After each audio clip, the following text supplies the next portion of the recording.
Vriende, baie welkom by hierdie week se episode van Wêreldwys hier op Marula Media. Baie dankie vir almal wat die afgelope paar weke ingeskakel het en ook ons potsending gedeel het. Ons is ook baie bly oor al die kommentare en ek sal bietjie later verwys na sommige van julle kommentare en julle voorstelle oor inhoud. Ons gaan juis 'n bietjie later oor Afrika en grense in Afrika gesels en dit was juis een van ons kykers se voorstelle. Maar ek wil daarom eers so 'n bietjie van 'n oorsig doen oor 'n hele paar belangrike verkiesings wat die afgelope paar dae plaasgevind het en natuurlik die heel belangrikste was die Japaneese verkiesing. Dit is 'n vroeë verkiesing, 'n blitsverkiesing wat uitgeroep is enkele weke gelede deur die eerste minister van Japan, Sanae Takaichi. Nou sy het in Oktober verlede jaar leier geword van haar party, die Liberaal-Demokrate in Japan en toe natuurlik ook die posisie ingeneem van eerste minister. Nou die uitdaging vir Takaichi was, toe sy verlede jaar eerste minister geword het, dat sy of dat haar party 'n minderheid gehad het in beide huise van die Japaneese parlement. So sy moes met ander woorde belangrike hervormings probeer deurvoer, ekonomiese hervormings, ook rondom kwessies van immigrasiebeheer en ander belangrike sake, ook buitelandse beleid, wat nie moontlik was as sy nie die steun van sekere oppositiegroepe gehad het nie. So sy het duidelik besef dat 'n vroeë verkiesing nodig was, maar dis natuurlik ook altyd 'n groot risiko, want die vorige verkiesing in Japan was einde 2024, so verlede Sondag se verkiesing was letterlik 13 maande na die vorige verkiesing en die risiko daaraan verbonde is dat kiesers natuurlik kan voel dat hierdie verkiesing eenvoudig te vinnig uitgeroep is, dat dit opportunisties was, dat daar groot koste aan so 'n verkiesing verbonde is en dat jy eintlik probeer om jou politieke wil te kry as eerste minister. Uiteindelik was die gewildheid van die eerste minister bepalend en haar party wat 'n reuse oorwinning behaal het in Sondag se verkiesing. As ons na die afgelope paar verkiesings se tendens gaan kyk, het die Liberaal-Demokrate se steun voortdurend afgeneem. Dit is 'n party wat natuurlik sedert die einde van die Tweede Wêreldoorlog byna altyd regeer het. En die afgelope 10 jaar of wat het hulle stelselmatig, maar tipies soos wat ons met baie volkspartye in ontwikkelde lande gesien het, het hulle stelselmatig steun verloor tot op die punt waar hulle dan nou verlede jaar hulle meerderheid in beide huise van die Japaneese parlement verloor het. Wat het Sondag gebeur? Die party het geweldige toename in steun geniet van omtrent net meer as 20 miljoen stemme tot byna 28 miljoen stemme, 'n 50% toename in setels in die parlement, byna 'n 2/3 meerderheid. So 'n reuse toename in steun. Om die waarheid te sê, dit is die meeste setels vir die party in baie jare. So 'n geweldige suksesverhaal vir die eerste minister Takaichi. Nou, wat is die rede daarvoor? Persoonlike gewildheid. Sy het sedert sy Oktober eerste minister geword het, ongekende vlak van steun geniet onder Japaneese kiesers. Ons het eintlik in die afgelope byna 20 jaar nie gesien dat 'n Japaneese eerste minister so gewild is nie. Die afgelope paar termyne was die eerste ministers eintlik dikwels baie ongewild en het ons steunvlakke gesien van selfs laer as 20%. Maar voor verlede week se verkiesing het Sanae Takaichi in een peiling steun geniet van 67% en in 'n ander peiling steun van byna 70%. So sy was is 'n baie gewilde politieke leier en dit het uiteindelik dan ook gelei tot 'n geweldige verkiesingsoorwinning vir haar party. Maar wat ook interessant is en wat hier belangrik is om te herken en deel is van die rede dat ons hierdie verkiesingsuitslag as 'n historiese verkiesingsuitslag beskou, is dat Takaichi ook haar party polities en ideologies wesentlik verskuif het, sedert sy Oktober oorgeneem het. Die party kan sekerlik beskou word as 'n sentrumregse, gematig konservatiewe party, maar ook 'n party wat 'n soort van breër volksparty is en wat die afgelope 2-3 dekades dikwels baie versigtig was om sterk politieke uitsprake te maak, sterk standpunt in te neem en wesenlike hervormings te implementeer. Die afgelope 3 maande het dit natuurlik wesentlik verander. Die nuwe eerste minister is uiters uitgesproke oor noodsaaklike hervormings, noodsaaklike ekonomiese veranderinge wat nodig is om Japan se ekonomiese stagnasie te breek, die probleme met stygende inflasie, die probleme met krimpende bevolking, probleem met 'n verouderende bevolking, te min jong mense, dan natuurlik die uitdagings wat kom saam met massa-immigrasie wat sy redelik reguit aangespreek het. Sy was bereid om oor identiteit te praat, die behoud van die Japaneese identiteit, en dan natuurlik een van haar meer omstrede uitsprake was haar verwysings na China en China se optrede in Asië en veral dan natuurlik Chinese aggressie teenoor Taiwan, waaroor sy haarself baie sterk uitgespreek het. Nou die Chinese het heftig daarop gereageer met boikotte, toerisme boikotte, handelsboikotte, allerhande dreigende optrede deur die Chinese die afgelope 2-3 maande, en 'n mens sou kon dink dit sou die gevestigde politieke orde veronderstel dat dit tot 'n kommer of versigtigheid onder Japaneese kiesers sou lei. Die verkiesingsuitslag bevestig vir ons die teenoorgestelde, 'n baie sterk mandaat vir die Japaneese eerste minister Takaichi en 'n duidelik breë steun vir haar standpunte en vir haar voorstelle in terme van hervormings. Sy het met ander woorde die party na regs verskuif die afgelope 3 maande. En die party wat sy nou in die verkiesing aangebied het aan Japaneese kiesers is 'n baie meer regse party as wat die party noodwendig die afgelope 20 of 30 jaar was.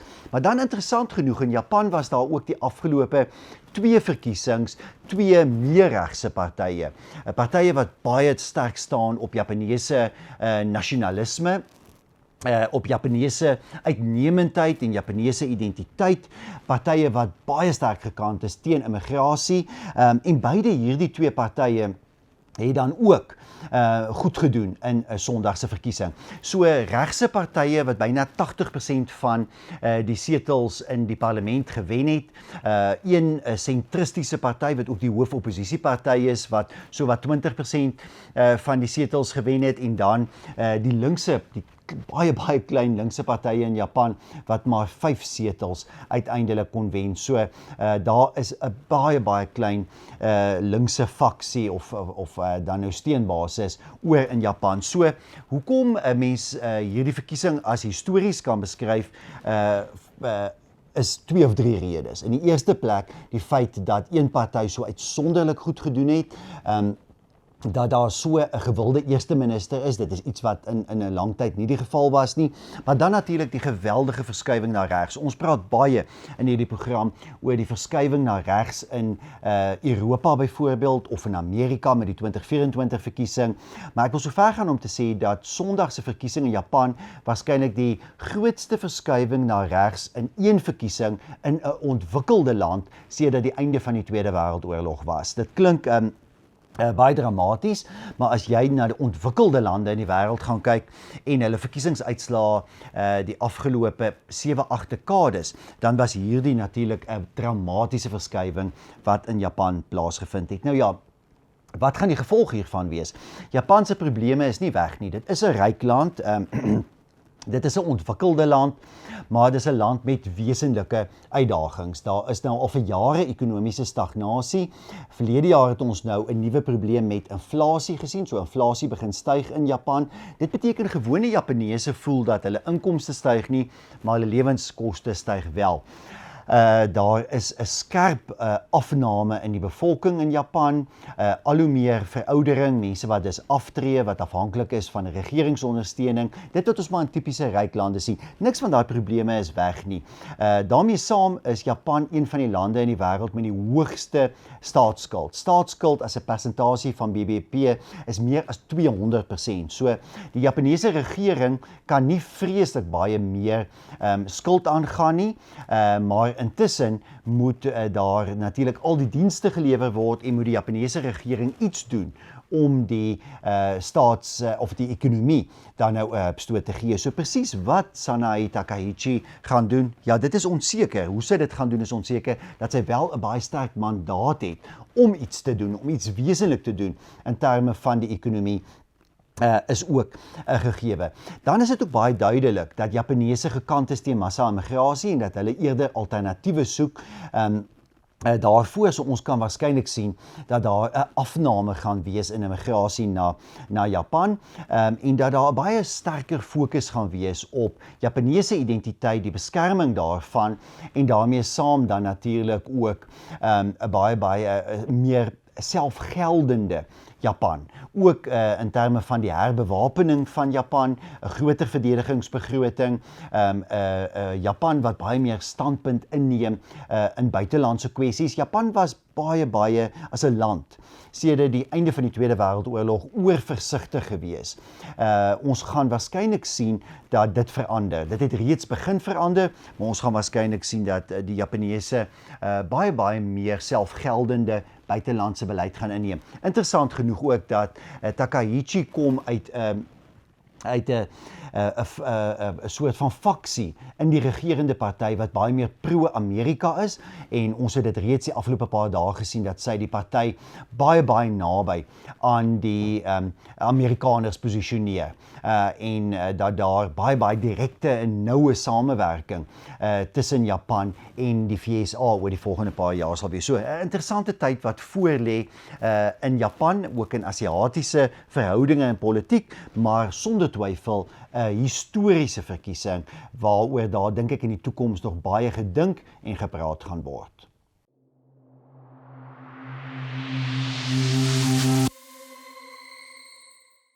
Dis nie net in Japan waar daar verlede naweek na die stembus gegaan is nie. Daar was ook 'n verkiesing in Thailand gewees. En Thailand is nogal 'n interessante land natuurlik.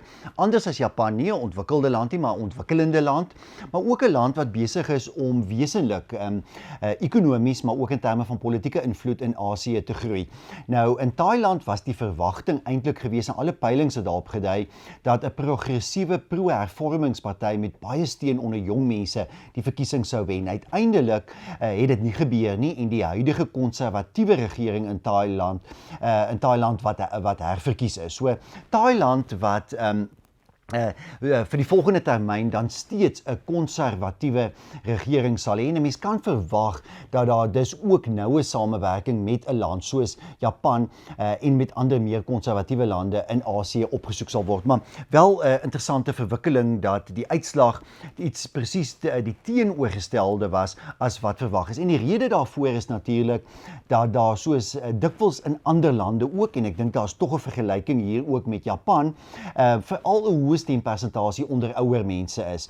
En in hierdie samelewings in plekke soos Japan en Thailand is natuurlik die meer konservatiewe kiesers ouer kiesers en die meer progressiewe kiesers is jong mense. En baie van daardie jong mense wat die progressiewe oppositie in Thailand steun, wat nie in verlede Sondag se verkiesing daar gaan stem met nie. So, interessant genoeg, eintlik ook 'n gemaklike oorwinning vir die konservatiewe regering van die huidige eerste minister in Thailand en hy sal dan weer eens 'n regering kan vorm.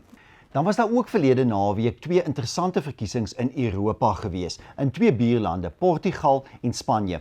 In Portugal was dit die tweede ronde van die presidentsverkiesing.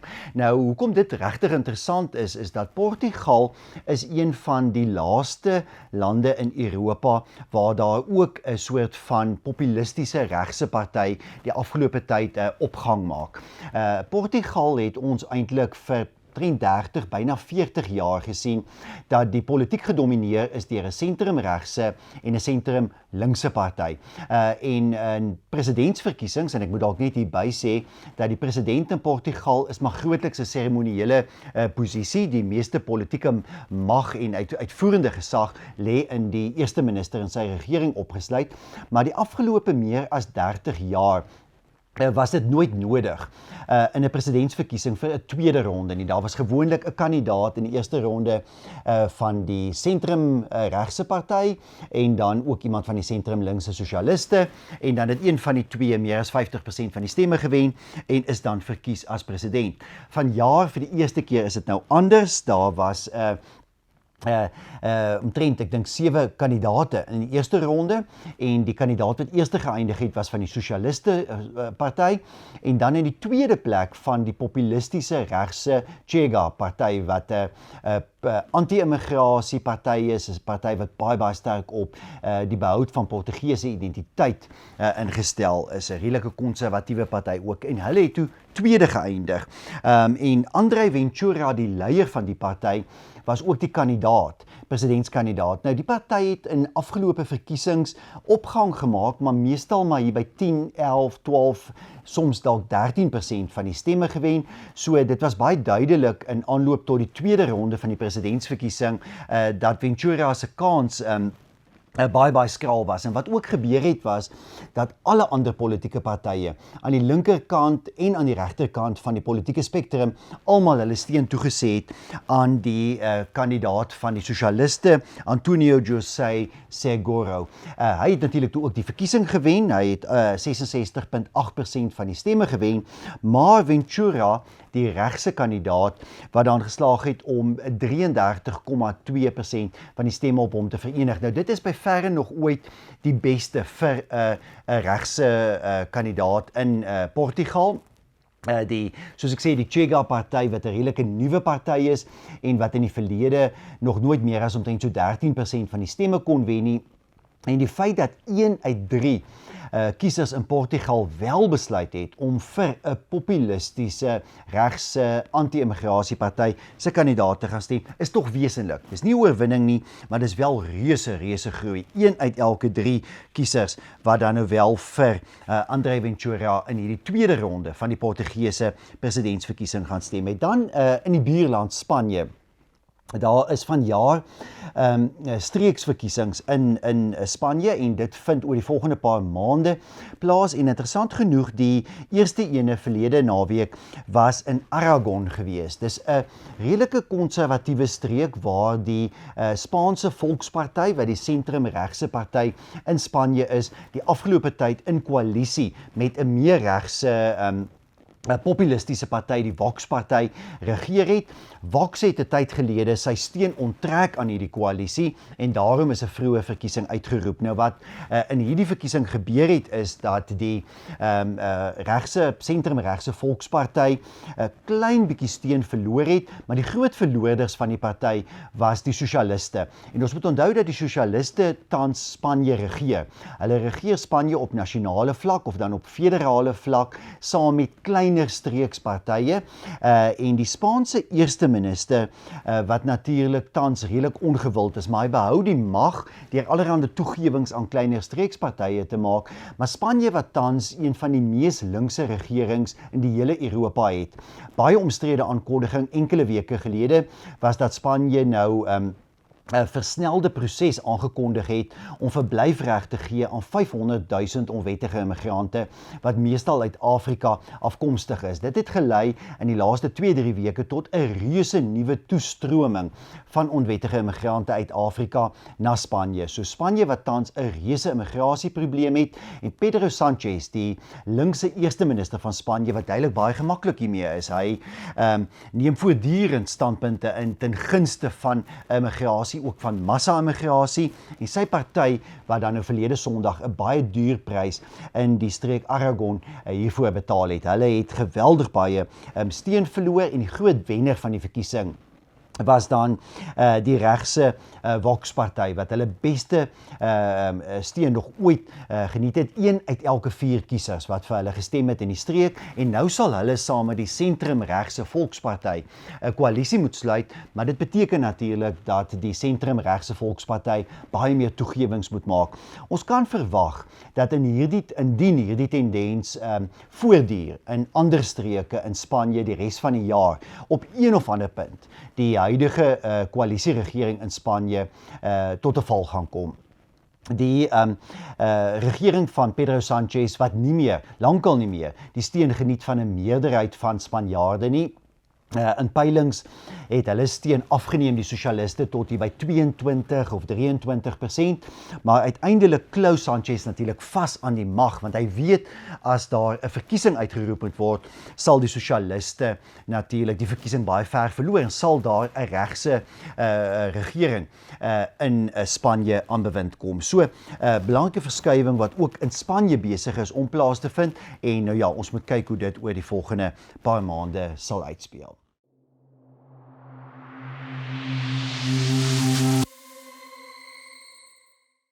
Die winter-Olimpiese spele het verlede week natuurlik in die noorde van Italië afgeskop met die openingsseremonie in Milaan. Nou ja, ons gaan nie in hierdie week se episode praat oor die winter-Olimpiese spele nie. Ek sê wel vir 'n Europese vriend dat in Suid-Afrika is dit definitief iets wat ons minder op ingestel is as Europeërs, byvoorbeeld mense in die noordelike halfrond. Maar natuurlik die opening van die winter-Olimpiese spele wat bygewoon is deur die Amerikaanse adjunkpresident J.D. Vance.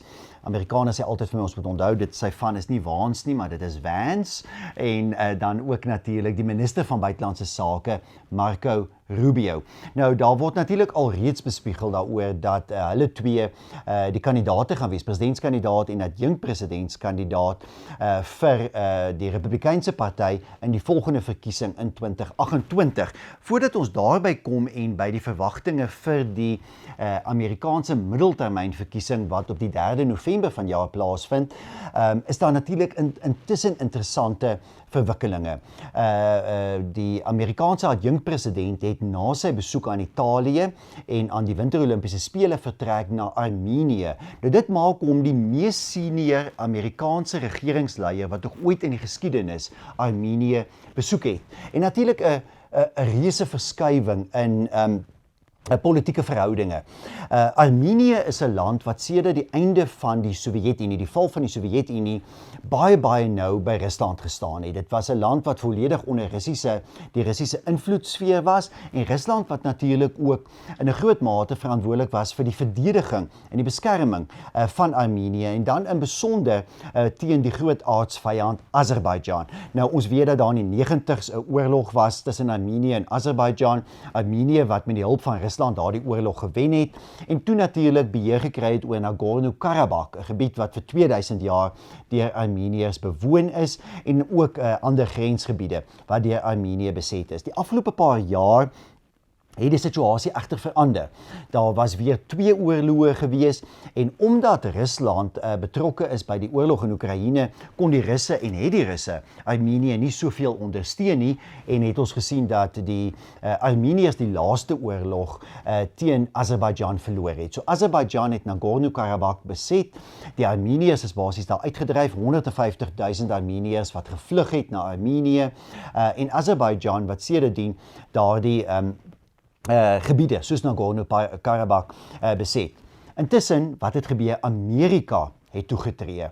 Nou is dit weer eens, soos ek sê, belangrik om te verstaan dat histories sedert die einde van die Koue Oorlog het Rusland die gebied beskou as sy invloedssfeer. Dit het verander weens Rusland se eintlik onvermoë om 'n sterk militêre teenwoordigheid in die gebied te handhaaf, en Amerika het nou sedert verlede jaar baie nou betrokke geraak by vredesonderhandelinge. Uiteindelik, onder leiding van die Amerikaanse president Donald Trump, is 'n vredesooreenkoms in die Withuis onderteken tussen die staatshoofde van Armenië en Azerbaijan, en toe sien ons nou vroeër hierdie week dat die Amerikaanse adjunkpresident eers Armenië besoek het en daarna ook Azerbaijan, om dan nou met die leiers van beide lande samesprekings te voer oor die toekomspad vir hierdie vredesplan en presies hoe dit geïmplementeer moet word. Nou, dit is interessante uitbreiding van Amerikaanse invloed in Wes-Asië. Amerika wat reeds heel wat invloed in die gebied het en ook goeie betrekkinge het. As mens byvoorbeeld kyk hoe die betrekkinge tussen die Trump-administrasie en Turkye verbeter het,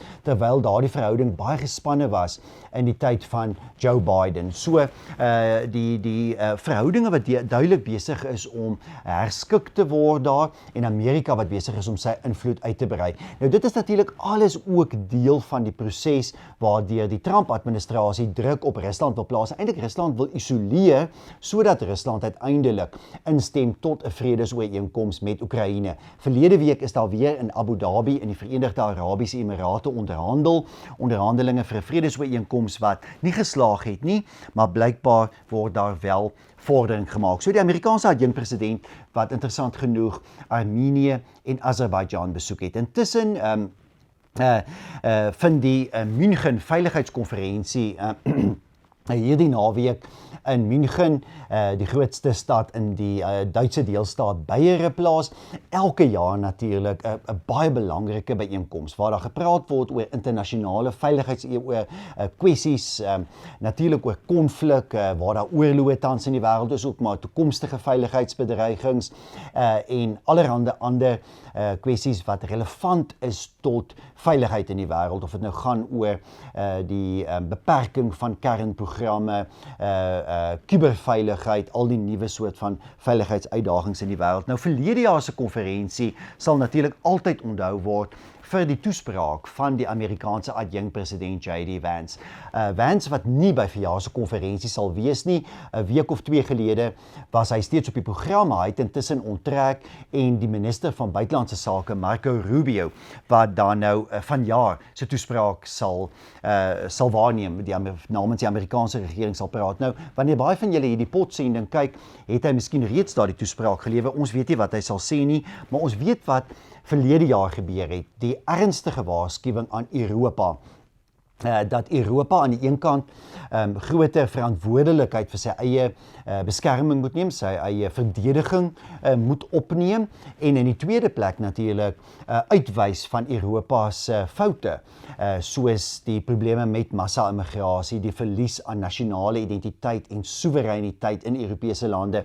Daardie toespraak van J.D. Vance wat regtig waar die München Veiligheidskonferensie geskit het, en ek onthou nog dat die voorsitter van die konferensie verlede jaar in trane uitgebars het, terwyl J.D. Vance hierdie toespraak gelewer het. Interessant genoeg is dit dieselfde persoon wat in 2018 Duitsland se ambassadeur by die Verenigde Nasies was, toe hy vir Donald Trump uitgelag het, toe Trump tydens sy toespraak by die algemene vergadering van die Verenigde Nasies ook 'n waarskuwing aan Duitsland uitgereik het oor Duitsland se afhanklikheid van Russiese gas. Dit was in 2018 waar daar gelag is, en in 2025 is daar gehuil. Ons sal maar sien wat in 2026 by die München Veiligheidskonferensie gebeur.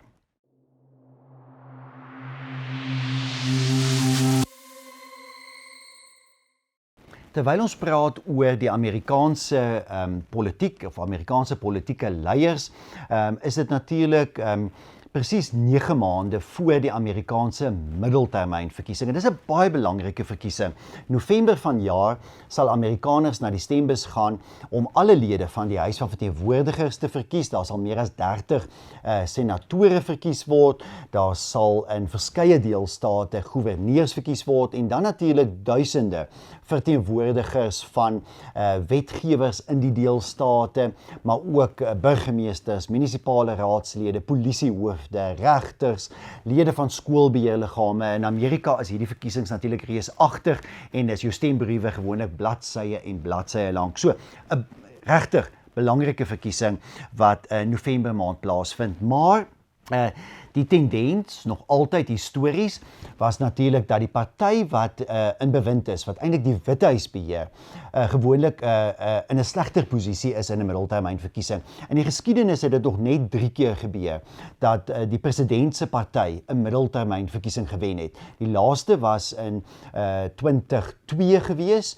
Dit was 'n jaar na die terreuraanvalle op New York en George Bush se Republikeinse party wat daardie 2002 middeltermynverkiesing gewen het. So, dit gebeur in tye van oorlog, konflik, ernstige vrese onder die Amerikaanse bevolking, maar sedertdien, 2006, 2010, ons kan hulle almal vat, 2014, elkeen van hierdie verkiesings, verloor die sittende president se party gewoonlik die middeltermynverkiesing. En die laaste keer was natuurlik in 2022, toe dit ook met die demokrate van Joe Biden gebeur het. Nou volgens die afgelope 15 peilings, daar sedert die 1 Januarie 15 peilings gedoen, loop die demokrate voor met 'n gemiddeld van 5,2%.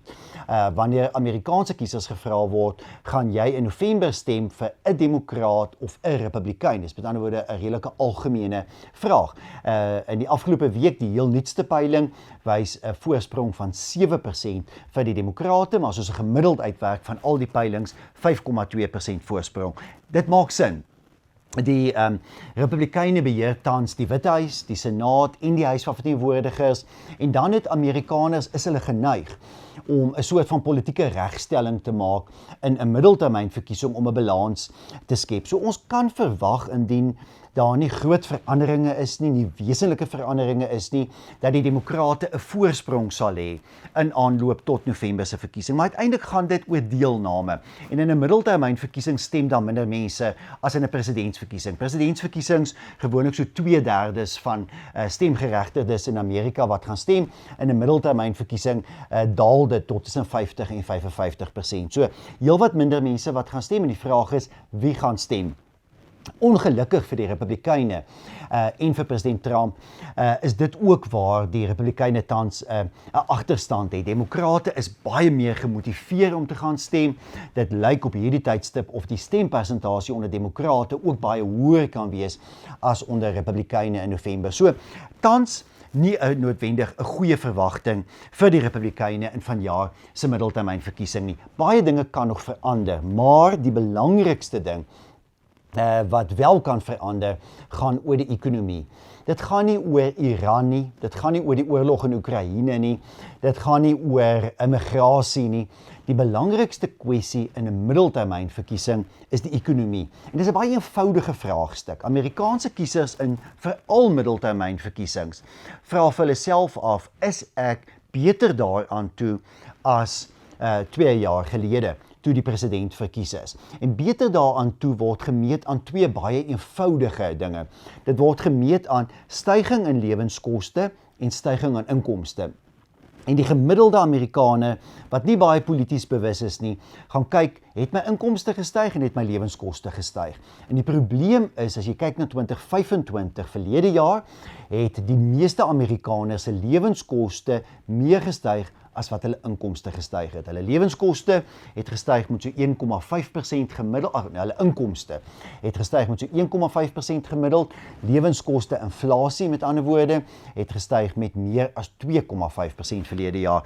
Indien daardie tendens oor die volgende paar maande voortduur, dan sal die demokrate waarskynlik beheer neem oor die Huis van Verteenwoordigers. Daar's 'n kans op hierdie stadium, 50-50 kans, dat die demokrate dalk selfs die Senaat kan wen. Dis heelwat moeiliker, omdat die Republikeine daar 'n redelike ingeboude voorsprong op die oomblik het.